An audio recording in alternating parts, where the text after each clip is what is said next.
就在2月7号，根据俄罗斯塔斯社的报道，俄海军已经正式让战略核潜艇德米特里顿斯科1号退役了。随后，这艘潜艇呢将跟另外2艘已经退役的同型潜艇一同等待处置。自此，台风级战略核潜艇全部退役。那么，俄罗斯为什么会在这个时间段将它退役呢？台风级都存在哪些问题呢？它的退役会不会影响俄海军的战力呢？话不多说，大兵这就为大家解答这些问题。台风级战略弹道导弹核潜艇可以说是冷战时期苏联海军最具暴力美学设计的代表之一了。从1977到1989年的12年时间里，陆续服役6艘，艇体全长171.5米，艇宽23.3米，水上最大排水量2.45万吨，潜航最大排水量达到了惊人的4.8万吨，下潜深度可以达400米，自给力120天。标配人员160名，可以携带20枚R39潜射洲际弹道导弹，属于苏联震慑美国与欧洲国家的水下钢铁巨兽了。但是随着冷战结束，苏联解体后的俄罗斯，由于长期经济不好，导致国防开支骤减，再加上一些为潜艇生产零部件的军工企业破产等原因，俄海军根本无力维持6艘台风级潜艇的服役，因此呢，开始逐渐退役该级潜艇。后建造的5艘分别在1999、1996、1997、2006、2004年退役，其中3艘早已被拆解。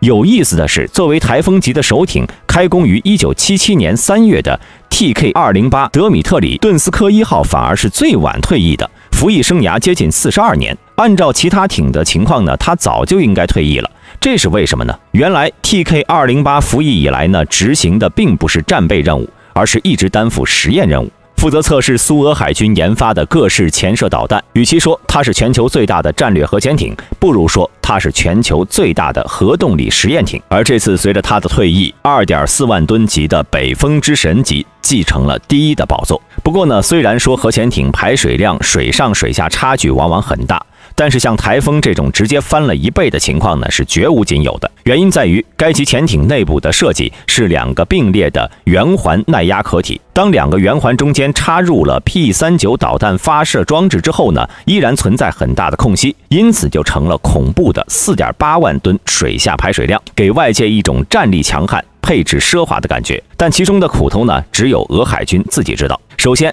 这个双环设计为台风带来了大量不必要的结构，在带来名气的同时呢，其造价也非常离谱。按照苏联解体后公布出来的资料，台风级单艘造价几乎相当于一艘6万吨的华跃航母。也正是由于建造成本太过高昂，台风级只是建造了6艘便停工了，只相当于同时期美国俄亥俄级潜艇数量的1/3，因此根本无法达到与美海军争霸的需求。于是苏联海军被迫在1984年开工建造上一代667型潜艇的最终改进型号德尔塔4型。截止苏联解体，一共建造了7艘。该型核潜艇高高耸立的龟背展示了其典型的技术水平。此外呢，就算台风级造价如此高昂，它实际战斗力却并不强悍。首先呢，所搭载的 P-39最远射程只有8300公里，与之相比，美海军1990年部署的 UGM-133A 潜射导弹最远射程已经达到了11500公里，两者的差距呢是一目了然了。而台风级的发射管数量只有20个，美国俄亥俄级可是24个。可以说是典型的大而不当。而一向追求实用的苏联海军之所以会造出这种性能奇葩的装备，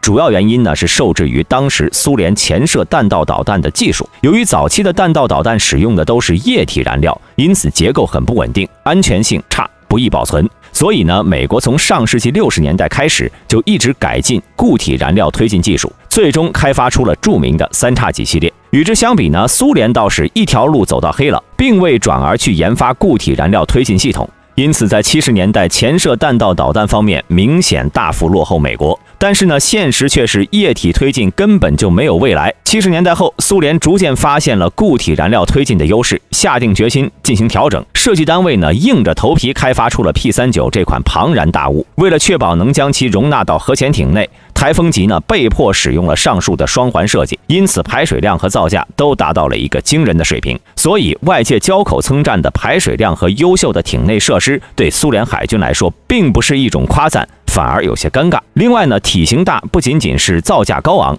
台风级的日常维护费用也高得吓人。根据此前俄罗斯媒体的报道，德米特里顿斯科1号每年至少需要2000多万美元才能够维持它的正常运转。因此，在苏联解体之后呢，俄海军很快就停止了6艘台风的巡航，最终呢只保留了首艇作为训练实验用途，再次证明了台风级存在的巨大经济问题。而且呢，在俄乌战争的背景下，更需要聚拢资金来保障前线人员的吃喝和武器弹药，或者将节省的资金重新分配给优先级更高的计划。而与之相比，技术较为落后的德尔塔4型反而非常活跃。在北风之神级核潜艇成军之前呢，一直是苏俄海军战略核威慑的中坚力量。最经典的案例呢，发生在1991年，苏联海军以该级潜艇 K407 艇为平台，成功进行了人类史上首次全艇潜射弹道导弹发射，总计呢16枚 P-29，以10秒为间隔顺利完成发射，可以说是该级潜艇最高光的时刻了。当然啊，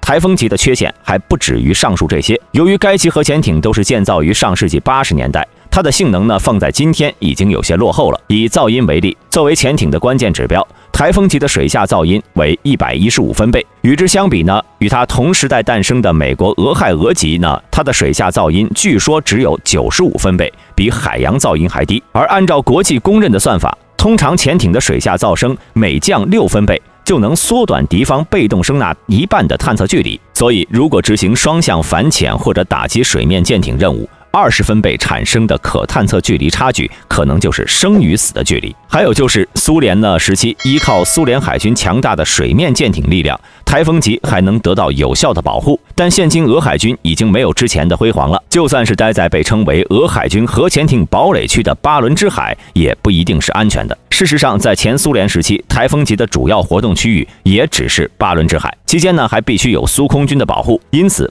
不能前出巡航部署的核潜艇，其战略威慑力就降低了很多。再加上大批北风之神战略级核潜艇的服役，台风级退出历史舞台是注定的。那么，对于该级潜艇全部退役，对于俄海军呢又有什么影响？首先来说呢，随着台风退役，俄海军实力肯定是会有一些下降，但幅度并没有大家想象的那么大。主要是台风级核潜艇已经后继有人了，也就是北风之神。作为台风级核潜艇的替代产品，北风之神艇体全长170米，艇宽13.5米，前航最大排水量为2.4万吨，极限前航深度480米。安装有一座 OK650 核子反应堆，前航极速可以达29节。装备的关键打击武器是布拉瓦潜射洲际弹道导弹，单艘可以携带16枚，射程超过1万公里。搭载6个分导式核弹头，可以攻击不同的目标。在潜艇噪音方面呢，俄军在北风之神的艇体表面安装了厚度在100毫米以上的消声瓦，大幅降低了红外、磁性以及尾流方面的特征，并且还为主机等设备安装了隔音设备和减震基座，大幅降低了该级潜艇的水下噪音。根据相关报道，现今北风之神的水下噪音为108分贝，比之台风级呢降低了一个档次，但依然是要比美国俄亥俄级高。现今呢，该潜艇已经陆续服役了6艘，并且呢，在2022年12月29号，俄总统普京还出席了该级潜艇第6艘的交付和第7艘的下水仪式，并且向外表示，将在已采购10艘北风之神级的基础上，再次为俄海军采购4艘。与此同时，俄罗斯北德文斯克造船厂总经理表示，现今工厂内拥有2条核潜艇生产线，用于制造北风之神级和亚森 M 级核潜艇。未来呢，将以3班倒的方式建造。再加上俄海军装备的7艘德尔塔4型潜艇，虽然整体不如美海军的潜艇部队，但也能满足俄罗斯对水下核打击力量的需求了。不过，俄罗斯会如何处置新退役的这艘台风级呢？虽然退役台风级很简单，但是呢，如何安全的对其进行处置，对俄罗斯却是一件既危险又费钱的事儿。此前呢，俄罗斯在大量处理退役核潜艇的过程中，由美国、日本、加拿大和第三方国际项目提供资金和技术。现今随着俄乌战争的爆发，美国和北约对俄罗斯发起了全球经济制裁，肯定不会再为其提供台风级退役后的拆解资金了。那么俄罗斯该怎么办呢？首先，由于台风级核潜艇巨大的体积，导致它退役后的处理也十分复杂。普通潜艇有拆解、翻新外销和改装他用等处理方法，但涉及到核潜艇，尤其是台风级这种近5万吨的大家伙，它退役后的处理方案呢，基本只有拆解这一条路了。而这也是此前俄海军退役的近200艘核潜艇共同的归宿。但是想要拆解却存在一个问题，由于从苏联时期，俄海军对于核潜艇都是只注重建造和保养，并没有太注重退役后的处理方案，导致俄罗斯在面临这近200艘退役核潜艇时，